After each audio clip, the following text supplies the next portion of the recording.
Bom dia, galerinha! E dando continuidade aos nossos estudos, né? Nós paramos no governo Sarney. A questão é que o governo Sarney,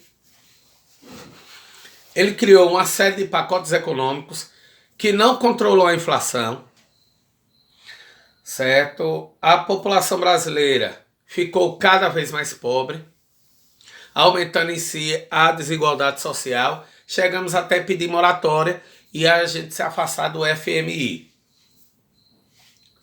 Ponto. No término do governo de José Sarney, precisava-se consolidar mais ainda a democracia. E aí houve a primeira eleição direta para presidente. No vídeo anterior, nós falamos os nomes de candidatos. Teve Silvio Santos, Fife Domingos, Enéas, Fernando Collor, Lula, Leonel Brizola e etc. Foram para o segundo turno Luiz Inácio Lula da Silva e Fernando Collor. Só que eu falei para vocês também que no período surgiu um showman, que era justamente Fernando Collor de Mello. Desculpe se eu falei Fernando Henrique Cardoso na relação anterior, desconsidere. Surgiu um showman que era Fernando Collor de Mello. Cara bem apanhado, inteligente, com boas propostas, contra um metalúrgico semi-analfabeto, né, esquerdista, o mundo ainda vivendo aquele contexto da Guerra Fria, onde quem tinha ideias socialistas era visto com uma certa desconfiança. A questão é que Fernando Collor de Mello venceu de lavada Lula no segundo turno. E automaticamente, quando entrou no poder, já começou a organizar, veio privatizações,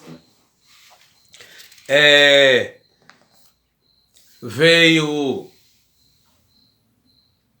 escândalos por cima de escândalos, certo? E o escândalo maior que ocorreu durante o governo de Fernando Collor foi o escândalo promovido pelo seu irmão.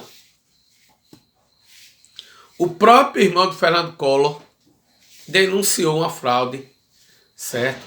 Relacionada a Caixa 2 em eleições que envolvia uma certa figura chamada PC Farias. Bom, e aí Fernando Collor de Mello ficou desmoralizado em relação à população brasileira. Uma outra questão que pesou muito na popularidade de Fernando Collor foi o confisco da poupança. Segundo ele, para controlar a inflação e levantar a economia do país, ele confiscou dinheiro da poupança de muita gente, bloqueou. As pessoas passariam até direito a esse dinheiro de forma escalonada,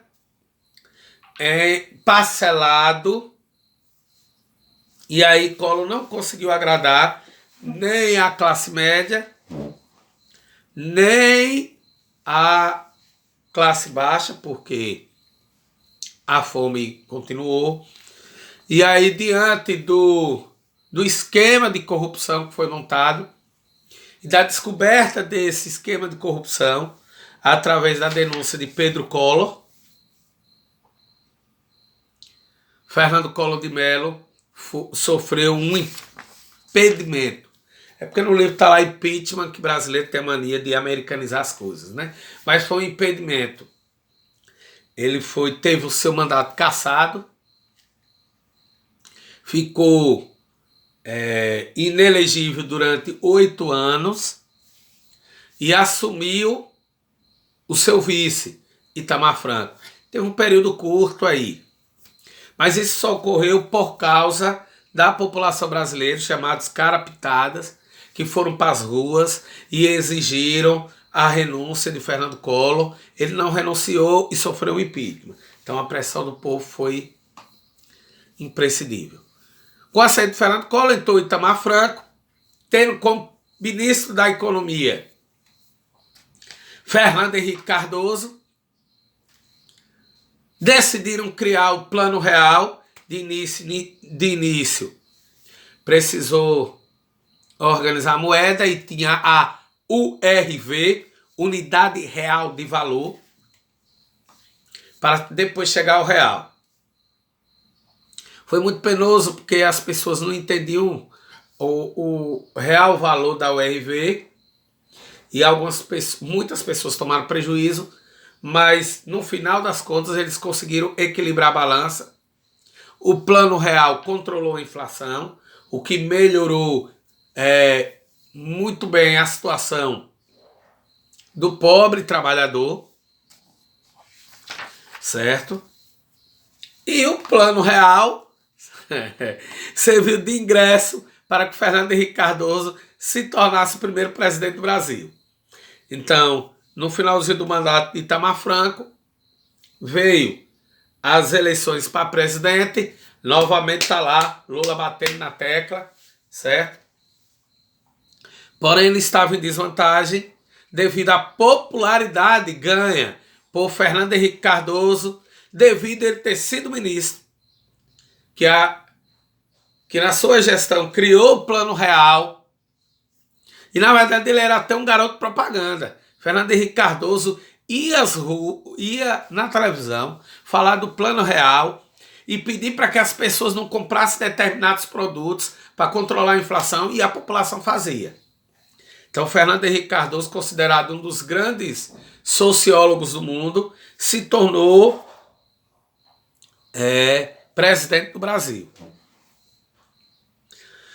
Fernando Henrique Cardoso fez uma série de coisas, a estabilidade da moeda, o controle da inflação, porém privatizou, vendeu várias empresas brasileiras,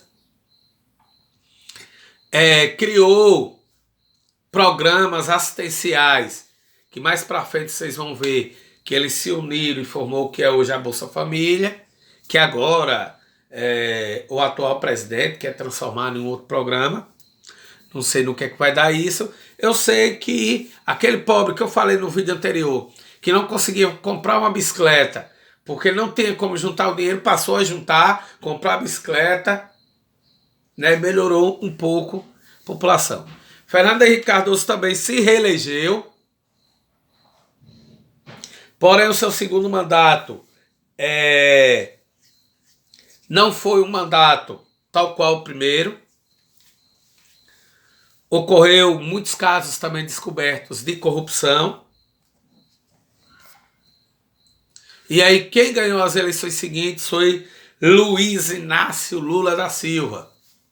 O Lula, que conseguiu melhorar o marketing, conseguiu uma proposta de governo que atendia os anseios da população brasileira naquele período. Certo? Só que para falar de Luiz Inácio Lula da Silva e de Dilma Rousseff, o processo de afastamento de Dilma, a entrada de Michel Temer e o governo de Jair Bolsonaro, nós vamos deixar para a próxima aula, viu? Valeu, pessoal, muito obrigado e continue com os estudos. Valeu.